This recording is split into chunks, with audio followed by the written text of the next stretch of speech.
When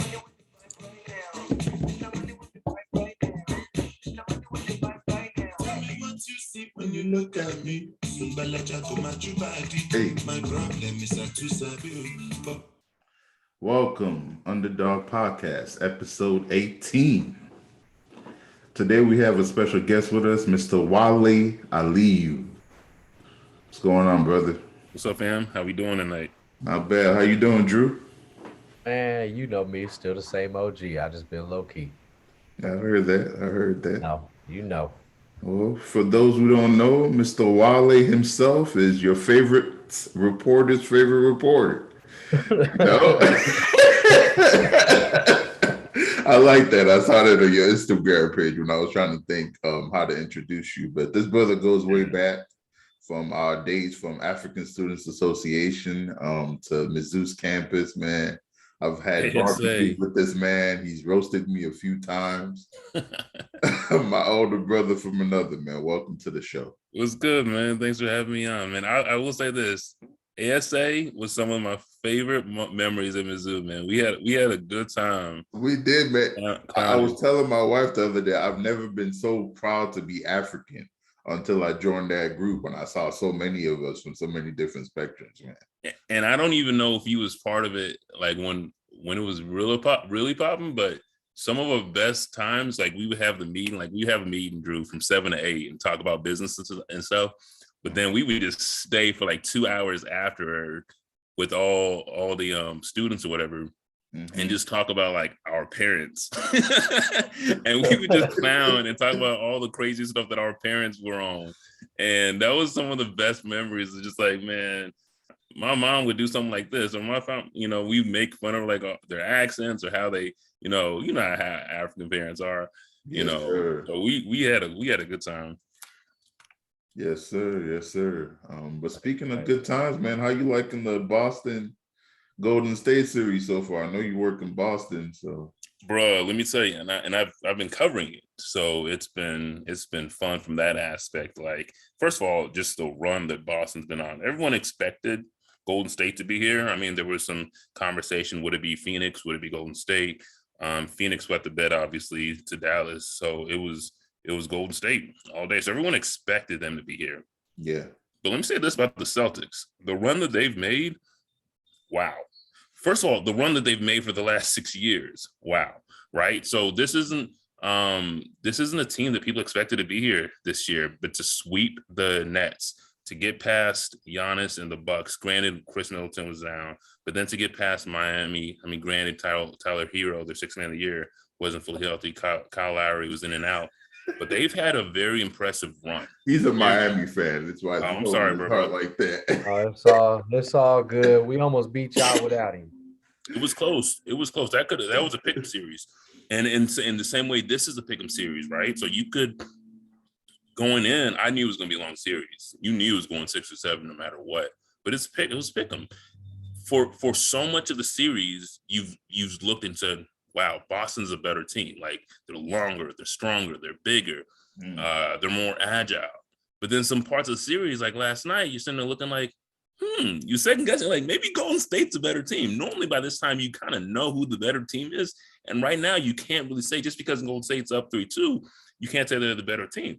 You could argue that, take away that dominant fourth quarter of the Celtics in game 1 that Golden State has been.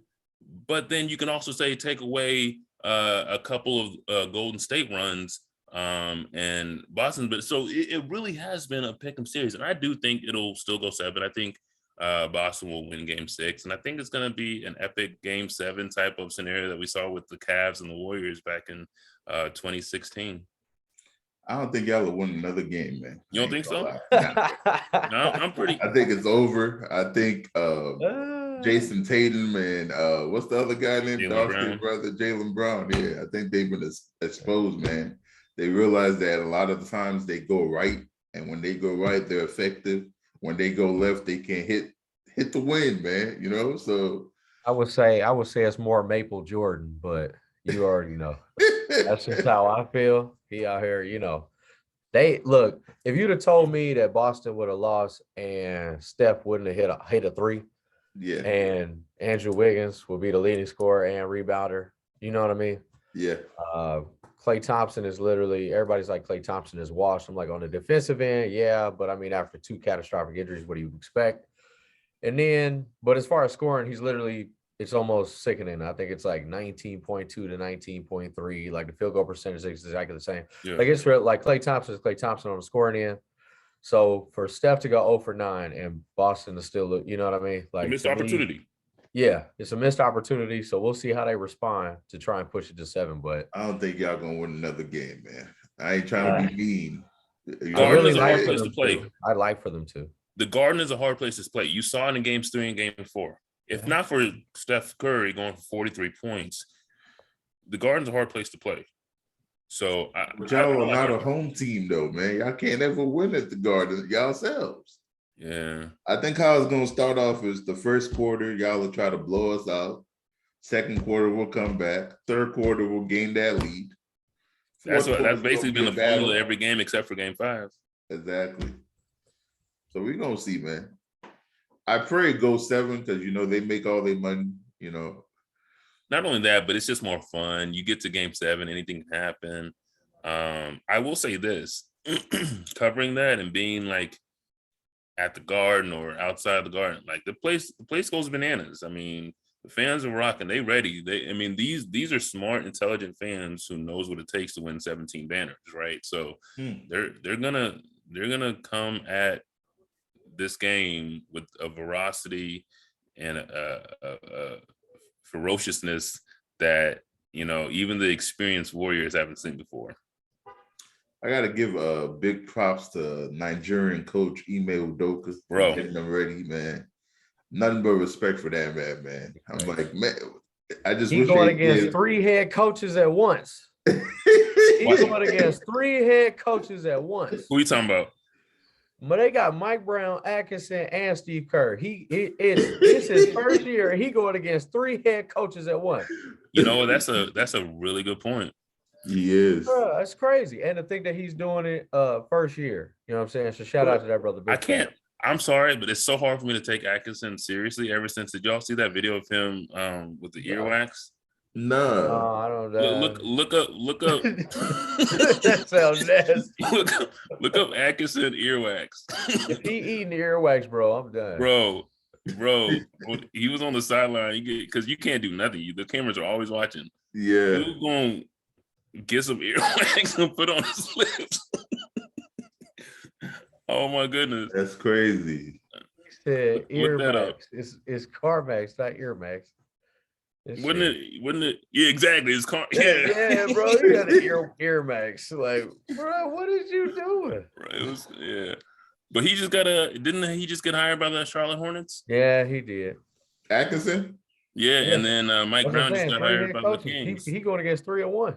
So you're right. So that he may do, and he's got Popovich pedigree and stuff. Mm-hmm. So that's where some of that is, but that is impressive.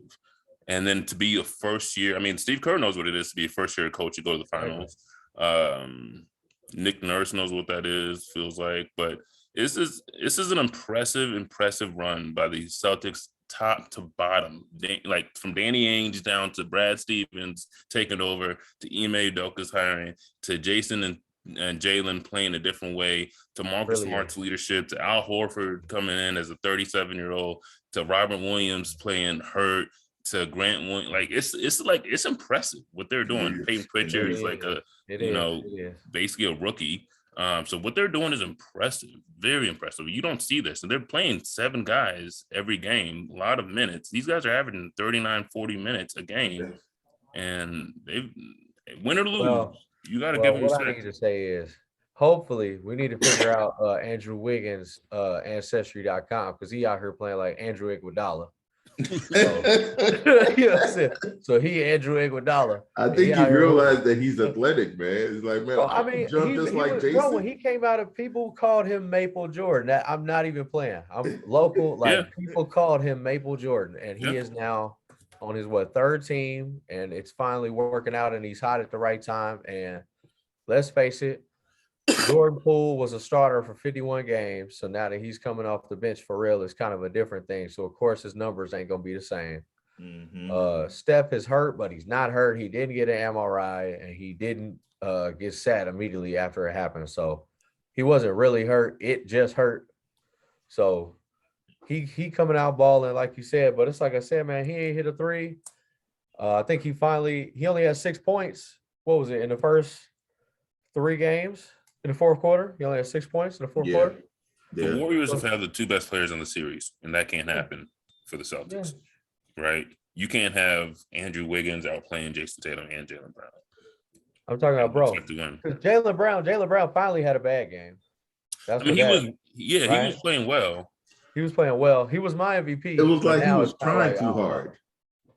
His handles, man. Like you talked about it for real, bro, because like they just turned the ball over like something crazy. Yeah, this is stupid. Like I think it's the nerves though. Did you see the play where Marcus Smart getting the play and just like threw the ball? Like what is happening? Like some of these plays, they just turning it over. And you're anxious, you're nervous. You see all them people there, and you want to be great. You know what I'm saying? It's like the moment's too big. Yeah. But these are experienced. I mean, Jason Tatum was in a conference final his rookie year, averaging 18 or 15 or something like that. Like they've been here, they've been tested. Like they just gotta settle down. And I like y'all. I don't know if y'all enjoy watching Ime though, because like his coaching style, like he look like he ready to like slap somebody up. Like when they mess up, like he like, bro, I have to give you a backhand if you make that mistake again, bro. Like exactly. Yeah, I see that too, man. I'm like, I would want to hear what he really say to them. Like he be like Uncle Ime. That's Uncle Ime. Yeah, he got the Uncle Ime face. There was a time in the Milwaukee series, I think. Grant Williams just wasn't having it. He was because he went over. You saw that. Yeah, Grant was like, "Move on, man." Y'all saw that, but Email was like, that Nigerian, father, and you gonna keep going. Like, I'll smack you real quick. You lucky these cameras. Oh man, but he's getting the best out of him, man. He really is. He is. I was gonna say, speaking of which, though. If you had to pick either team, I know you're a Boston fan. Who's your underdog? I mean, obviously the Celtics are the underdog in this series, just because of the Warriors' experience. I will say this: if the Warriors win, the real loser is not the Boston Celtics. Who is? You know who the real loser is? Who is? You know? Go ahead. Who am I gonna say? Kevin Durant. Bro, they need to take that man's rings away. If the Warriors win the championship, you need to go to his house, take his 2 rings, and just put it on a random dog or random cat. It don't matter. You know what? You know what I think? And like looking at what's his name now? I can't even think of nobody's name right now.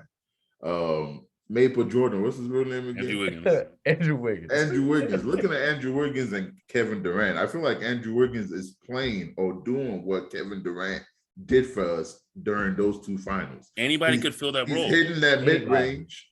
He's filling that void when Curry or Clay is covered. And he's just his percentage, Durant, that is, when he joined the team, was bar none. Nobody could guard that. And that's why he won those 2 MVPs.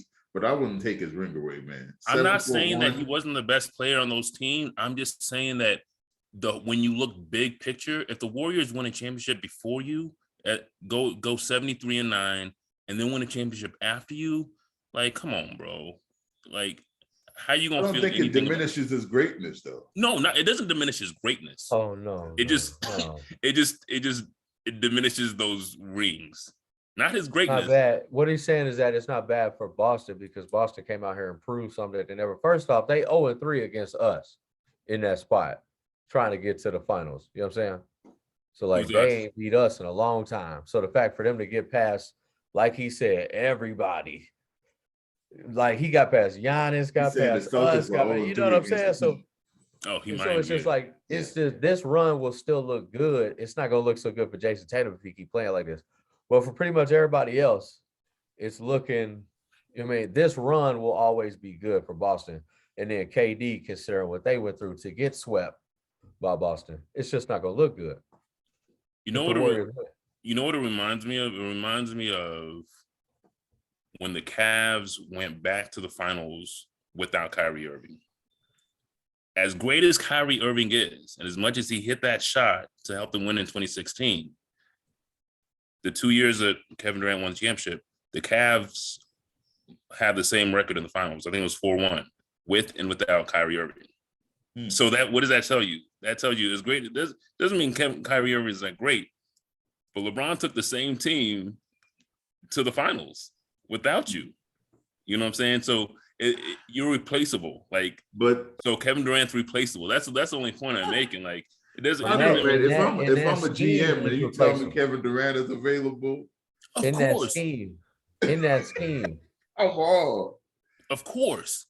But bro, you went to a team that had the winningest record in the NBA history after you were down 31 on them. Yeah, you won a couple of rings with them, but this is different. I thought what LeBron did was bad when he went to Miami. Oh, KD's the worst. KD's the worst. I disagree with that. I'm gonna leave it at that, and I'll tell you why I disagree. No. Because to me, I look at it as plain Jane. You know, me and you were talking before we came on camera. You left New York to go to Boston to go work, right? Mm-hmm. New York ain't looking at you like, man, how could you leave us? New York is such a better team than Boston, but you left because of your reasons, right? Sure. And it's just like Skip Bayless leaving First Take to go do Undisputed. Okay. Stephen A. Smith ain't looking at Skip Bayless like, how could you leave us, man? We were the greatest show on, Bro, no. Yes, it is, bro. If Skip Bayless would have left Stephen A. Smith to be with Shannon Sharp, Colin Cowherd. No.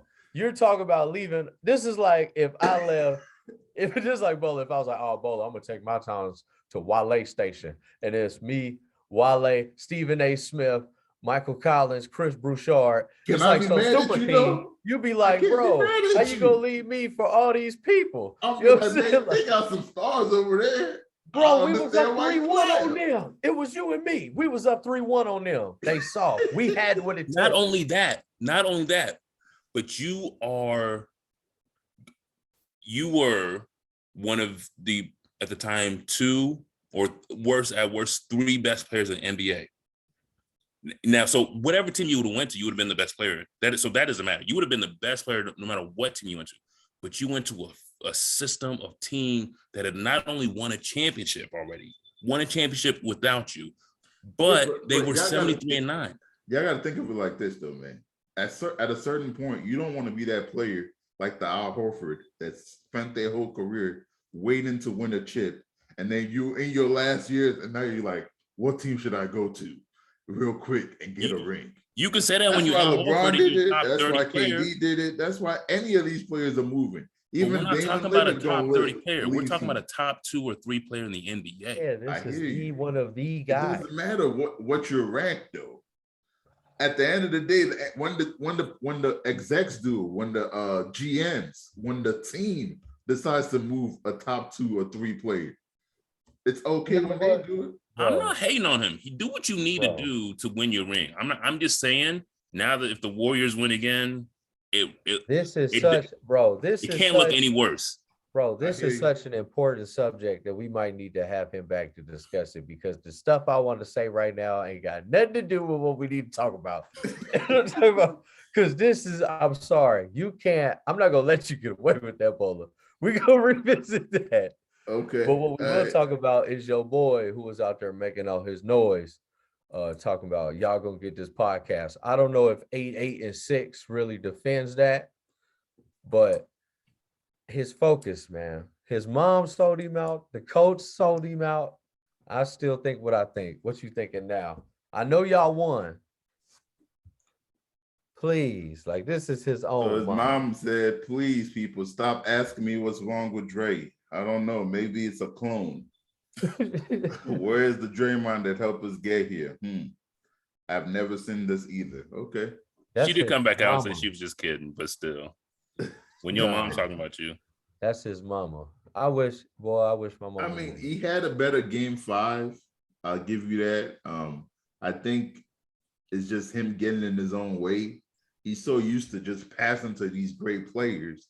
Like, he forgot the other aspect of his game where he would roll to the cut and get a dunk or get a layup. And he used to do that back in the 2015, 2016. I'm He trying to tell forgot y'all. when he will pull up, like he was saying, Drew, last week for the mid-range. He don't do that no more. He took You know, some shots though. He took some jump. Like he wasn't really as open as he was usually. Yeah. But like I saw him take them open jumpers. Like there was definitely a three from the right side where I was like, okay, Draymond, let's say he hits that. That's 11 points.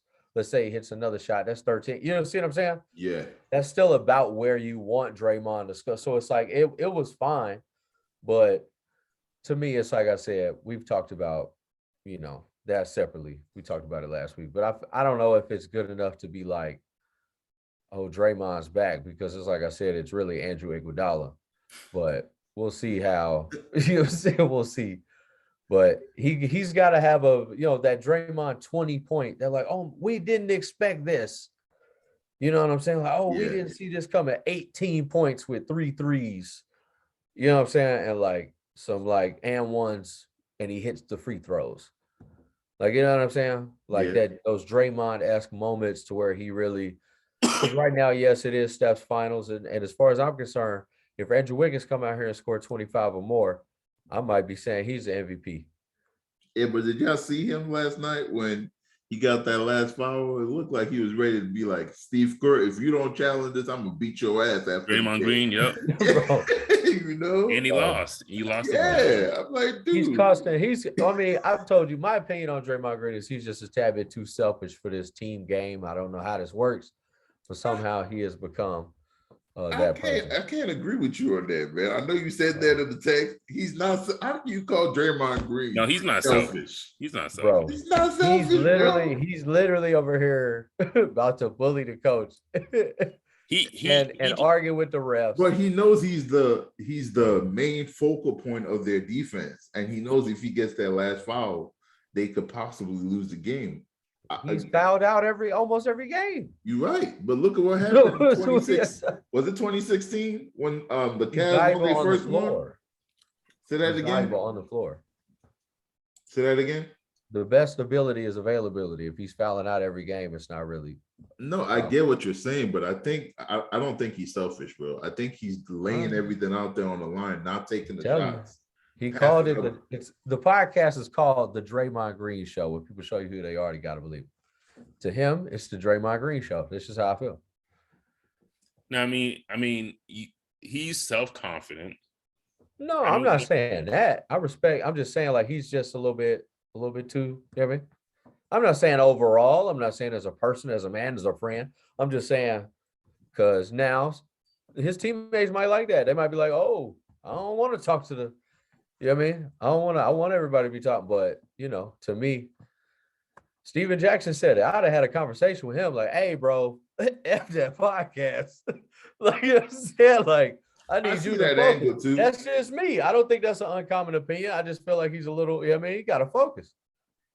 Well, that's a good conversation though to have, because he's also setting himself up and not only setting himself up for after, but he's actually paid for himself. He's also paving a lane for other athletes to come behind him. No, we want him on the show. I'm just saying like that, just in that heat of that moment, him saying that, I just feel like that. Yeah. That's a lot of bulletin board material. That's a lot, and especially for the dude who's Mr. Triple Single. You know what I mean? And it's not like it's not like it's 9 blocks. It's not like it's 9 blocks. I ain't gonna agree with you. Know what I'm saying? Like you said, you entitled to your point. I ain't going. I can't agree with that. It's simply that. Like, dog. Like, you know what I'm saying? Like, LeBron don't even tweet in the playoffs. But that's LeBron. He ain't a LeBron type player. All right, but that's what I'm saying. He should be LeBron-ish a little bit more when it comes to that. That's all. I hear you, man. I think he's genuinely being himself. No, ain't no problem with it. It's just to me, that's just. I feel you. You know what I mean? In the finals, I'd be like, bro. But this is when he's gonna get the most eyeballs. He knows what he's doing from a business standpoint. But that's what I'm saying. That's not the team's business. That's his business. So that's a little selfish to do that. That's all. And sometimes you have to be. I'm not saying sometimes you got to be selfish in life. This is reminiscence of the Terrell Owens touchdown celebrations that people were talking about. He was selfish. doing Sometimes, yeah, that was a little selfish. I don't know, bro.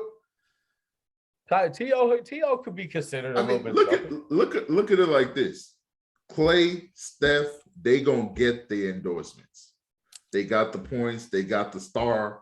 If Draymond doesn't do what he does not get that recognition. If he's not as vocal, if he ain't cursing out the refs, if he doesn't have his own show, if he doesn't do everything he does on the court that he's doing now, he doesn't get the Draymond Green show. I'm gonna start calling him Dramamon Green because that's what it is. Because Drama man. Dramamon, he might be Nigerian too, but he like I'm telling you, like it don't make no sense. Like it's to me, I just like a little bit less antics with my athletics. That's it. Okay. Like his personality. Because here's the thing, I've watched Draymond Green. He was on some tough Michigan State teams. I'm a Duke fan. Him and Tom, you know what I'm saying? Him and Tom Izzo put out some hurtings. They scored. You know what I'm saying? They did good things, but it's like, bruh, it's a little just. But it's not like he's been Wallace. It's not like he. Drew, it reminds me of the more like people from Fox News that would be like, "Shut up and dribble." No. All I want to see you do. No. What I'm saying is, your sport. No. Don't see what I'm saying anything is else outside of sport, or you don't like your team. No. What I'm saying is when it comes to my hooping, and especially during the playoffs, I want a little bit more PJ Tucker. I want a little bit more Jay Crowder. I want a little bit more just not all that. That's it. That's all I'm saying. Okay. I want to do who actually gonna hit his shots, who's actually gonna impact the game. Actually, you know what I'm saying?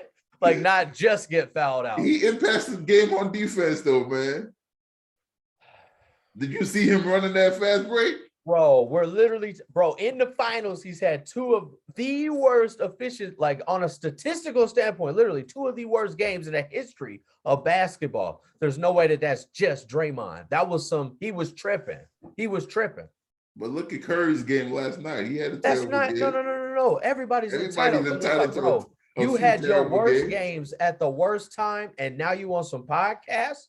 Why not? People could see that. People could see that it's selfish. When you have a terrible day at work, don't we still come and do this podcast? Bro, Right. if you had a great game. if you taking shots up until if you was taking shots at happy hour up until 6:00 today and you come in and you smash this podcast, your wife ain't gonna say nothing. Ain't nothing gonna happen. But if you come to the house and everything all messed up, ain't nothing done, you gonna be in trouble. If you show up to practice after partying in Vegas all weekend and you hooping, it's great. But like Draymond is literally coming in and having the worst games in his career. That's why it's like, hey, you might just need to focus on. Well, but with your premise, he's only allowed to do the podcast if he has a great game. Right. No, his priority shouldn't be the podcast at this time. But if that's the guy's on TNT, he literally has two jobs. So he can't go to TNT. He has three jobs because he got the podcast too. But the media side of his job, he can't just say, "Oh, because I just had the worst game of my career," or blah blah blah. Now I can't do this other part of my job. Because if that's the case, Steven Jackson, like I gotta quit TNT too. If TNT was still on during the finals, he would still be on TNT even after those bad games. Bro, well, like I said, doing too much. If he's not selfish, he's doing too much. All right, let's you want to call, man. Let's talk about Tiger, man. Hey, this is real quick. Shout out to Elgin Tiger Woods. He is a billionaire. I don't know if LeBron beat him or not, but I know the news of LeBron beat him. And this is after everything that happened 2008, 2009. Mm-hmm. So shout out to my brother. He's an inspiration, and I hope that with all this, like I said, recent suspension from people wanting to go to the Live Golf Tour, Tiger can sneak in some more victories, try and get past Jack. So shout out to him. Big thing I did want to talk about though, LeBron, he's talking about that he wants to be owner of a team and for them to have a team in Vegas. I think that's I feel like that's a two-part question because it's like A, the whole concept of a basketball team in Vegas, and two, LeBron just as a owner, in general. I think he's going to be scrutinized because, when Black people try to do anything in America, he's going to face a lot of roadblocks and they're going to really critique his basketball knowledge, expertise, or how he is as a player as opposed to as an owner. But I'm interested to see what he does. Like Wale said, he's going to open up avenues for other players to do it. I know Michael Jordan owns the Hornets, but he's part owner. He's not full ownership of the Hornets, if I'm not mistaken. So I'm excited to see where it goes, man. I think this is all a part of LeBron's brilliance. And like you talk about Draymond creating avenues for other players. LeBron is like he's not paving, he's like bulldozing the way. Like what this guy is doing is impressive. And if he can figure out a way, as NBA people are trying to, are we going to expand? Are we going to expand to Seattle? Are we going to expand overseas in Mexico, China, whatever? City. If he says I'm going to be the owner of the expansion team, 31st team, oh my goodness! So now he's going to be an owner in the NBA. He'll probably draft his son to that team. You know what I'm saying? So now he's going to own the team that his son's going to like. The man is like. I think he wants to play. I think he wants to play with Bronny. I don't think he wants to draft him. Well, he wants to, and then eventually, probably the plan would be to figure out a way to own a team and then trade for his son, because it's because think about the way how Doc Rivers was able to keep Austin Rivers in the league for a couple extra years. Like LeBron's like, I don't know how well my son will, like how long of a career he can have, but with me as an owner, he could play 20 years. And speaking of just great things that they've been doing, there's a movie out on Netflix right now with Adam Sandler called Hustle. It was actually produced by LeBron and Rich Paul. So I was like, man, the brilliance of this man. And it's a real player that plays for, I forget what team he plays for now. Hancho Hernan Gomez is who that movie is about, and how he got drafted and scouted. But the brilliance of LeBron was just that display again. Like now you're getting into producing films while you're still playing. I mean, I know Kevin Durant does the same thing too, though. But like he started it. Excited. Say that again. LeBron started it. Yeah. The boardroom that Kevin Durant's doing was after all the media stuff LeBron launched. To have HBO. What's that show called on HBO? Uncut. The Cut. The Cut. Yeah. Started Barbershop. Sorry. Barbershop. Yeah. So LeBron, I mean, again, just bulldozing past. I mean, people are literally like, it's insane. Like on the court, off the court, every move he's made, like even like the decision that may not have been, say what you want about that, but okay, I'm gonna start creating my own teams, my own super teams. I'm not gonna let the owner, like the player empowerment aspect of what he's done on the court. And then to build a school. I mean, I can't say anything bad about that man. I have different opinions about the whole super team concept, but once again, I'll bite my tongue. Go Heat. I'll just try to, you know what I'm saying? But speaking of also, what we talking about? I was gonna say, speaking of schools, you want to talk about the schools and move to the Big 12? Go ahead. I love this just because the Big 12. I don't know why. It'll always be my favorite conference, probably just because I grew up watching the Big 12 tournament as a kid, in Kansas City. But Big 12 is actually getting, it's Houston, UCF, and what's the other one? It's going to be in 2023. I was mad as hell when Mizzou left the Big 12. I'll tell you that. They're like, we losing games now, left to right. What's going on? You should have went to the Big 10 with Nebraska. That's what we should have did instead of Maryland. Now you got to play Georgia, Cincinnati, and these boys. Cincinnati. So Cincinnati, Houston, and UCF are joining the Big 12. Okay. As far as football, this is a absolute probably no-brainer for Cincinnati and Houston and UCF. For basketball. Interesting.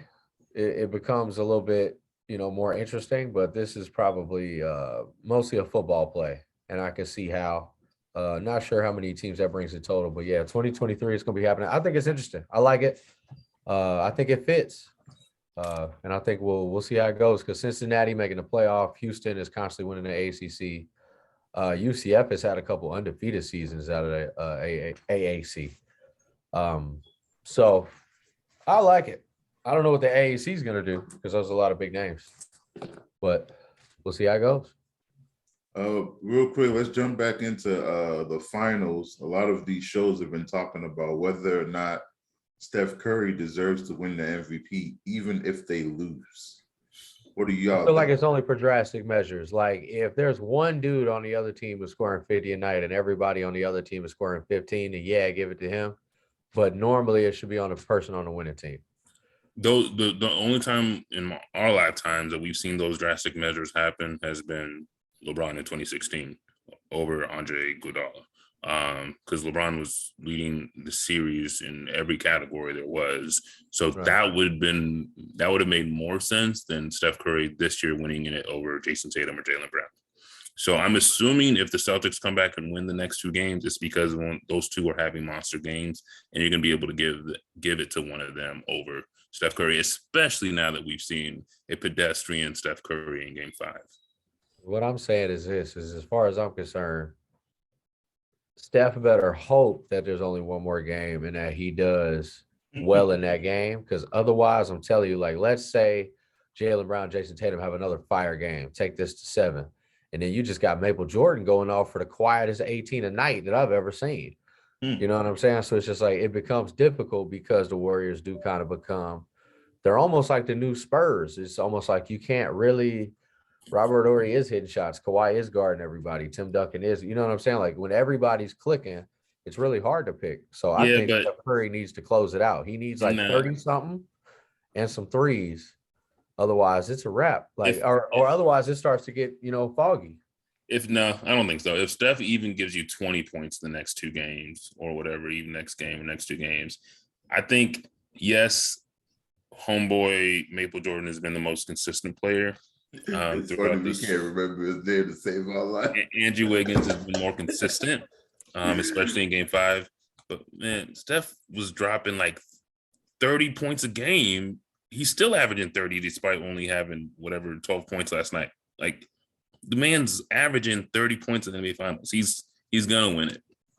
It was to the point that you're having the conversation is, should he win it if they lose? Like that's how I don't think Maple Jordan has as good as he played. Because that's what I'm trying to say. Is like at the point he did average 30 and they still lost. So at that point, it's like he wouldn't be eligible, because if that was to happen, then Jason Tatum or Jaylen Brown is gonna have to ball out. Like there is gonna be like, you know what I'm saying? So that's what I'm saying. It's like, okay, let's say. And then these ankles, who knows how tentative they are. I still remember the days when he used to break his own ankles on World Star. Don't nobody talk about that no more. This man literally broke his own ankles, I think, twice. Like literally missed games because he crossed himself up with the ball. So, you know what I'm saying? It's like, we'll see. Anything could happen. And that's why it's just like if he doesn't continue to happen and something else wins these finals, it does kind of become, you never know. Jason Tatum come out and score 30 back-to-back. He's also scoring like 20, but he's just not scoring a lot from, you know what I mean? It's not as impactful. Yeah, I think I wouldn't be mad either way. If Curry wins and the Warriors win, I expect it. If the Celtics somehow find a way to win the finals, I think Jason Tatum deserves it. I will probably be vying for Jaylen Brown as well because he's done a lot. But, Jason Tatum's probably going to win it if the Celtics win.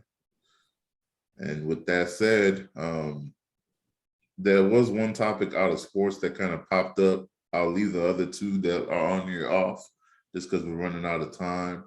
The whole YSL, Young Thug being in jail, there's been a movement now. And as a journalist, I kind of wanted you to touch on this, Wale, is, do you think the cops, the feds should be able to use lyrics of rappers against them? And as you're pondering on that, I have a clip to play that kind of touches on it. So just give me a second. You can answer. I'm going to pull it up. Oh, 1 second.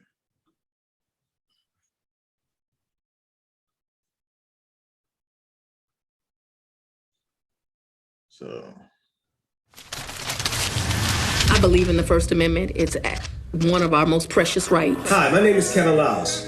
It's no secret that people of color are under attack every day. Bless up, we need to protect freedom of speech, especially when it comes to art. My art is not a reflection of my character. As being an artist, you should be able to always express the way you feel in that moment. Freedom of speech and expression is important to me because I think of, all the beautiful music that everybody's ever put out. Being able to speak freely through music is a big win for the culture. I think about how people can relate to it so they don't feel alone in their struggles. Protect black art. Protect black art. Protect black art. It's a movement. Protect black art.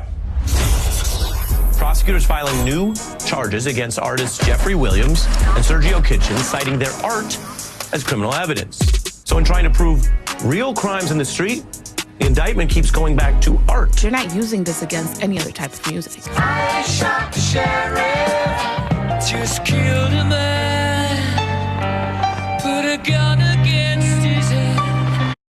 And I'll stop there, man. I thought that point was really interesting because I've heard those songs before, but I never thought criminal intent. Like these people are saying they just killed a man or I shot the sheriff. But when it comes to rap music, it's like, oh man, they said it was slanging drugs. And they put a body in the ground.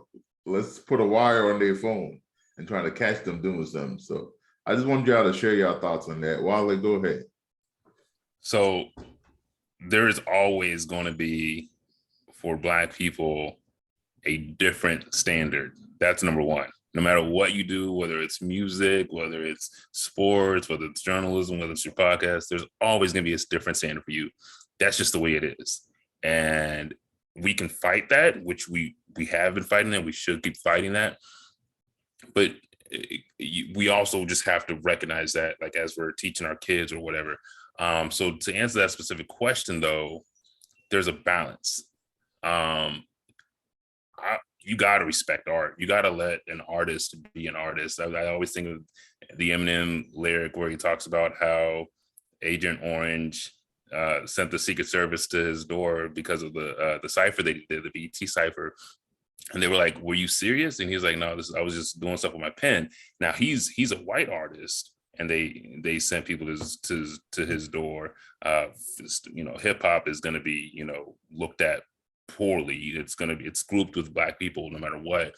But they sent someone to his door because he talked about doing whatever to President Trump at the time. So I guess what I'm saying is you can't expect to not have that your art scrutinized, but at the same time, you have to be free to produce art. Otherwise, it's no longer real music, or it's no longer art. I guess, but the conversation goes deeper than that, just for me though, because we know who owns Black music.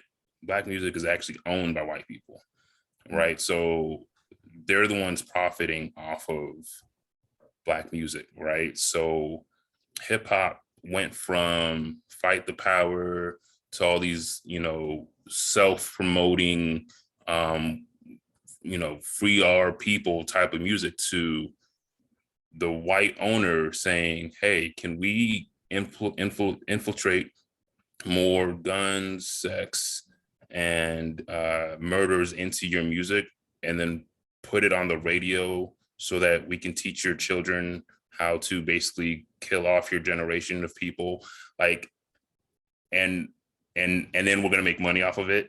Like, when you start looking at the bigger picture of hip hop music, it kind of makes you, it's really frustrating, because it's like music is so powerful. And I guess I'm speaking to our people, like, we can have good music and not hurt ourselves, but it's hard because the white man that's owning it says the place that's how you're going to make money and get yourself out of your trap is by talking about stuff that Cardi B talks about, and is by making little girls sing about their WAP or whatever, and that's what we're going to play, and that's what we're going to blast on the radio, because that's going to overall, it's going to be a detriment to your people. So it goes deeper than that, just for me personally.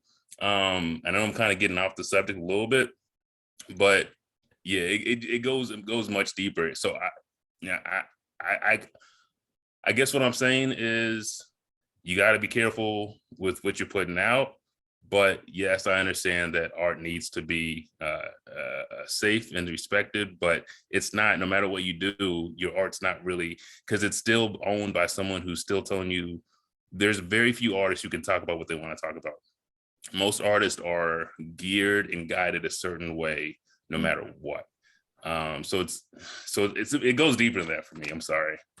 No, you good. Don't be sorry, man. Definitely gonna have to have you come back again, man. A lot of wisdom you dropped today, man.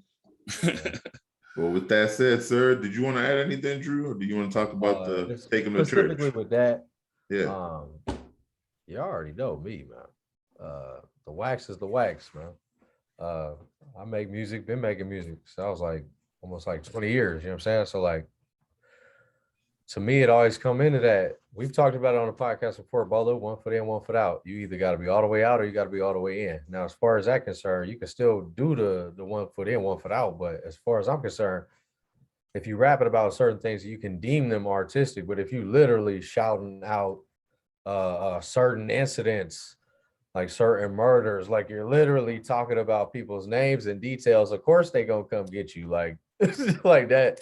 Like stuff like that, you can't expect nothing less. Like, especially with how, you know how they do these days with social media, they'll pick everything apart. They got lyric generators. They take out, you know what I'm saying? It's all about all that stuff now. They'll pick everything you doing apart. So it's like, even if you are rapping, you can rap about anything you want to. But yeah, man, you start dropping details. Oh, cold cases. All of a sudden, you rapping about them. Like, bro, you put yourself out there.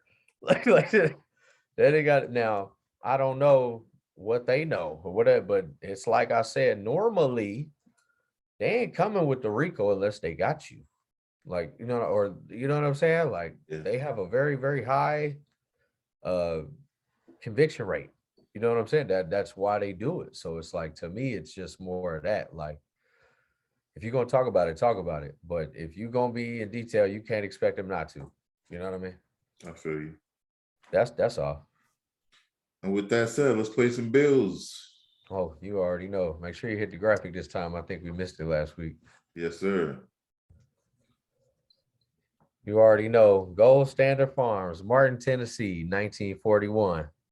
As always, they want you to know. No Kenny Atkinson. They want you to know who they are.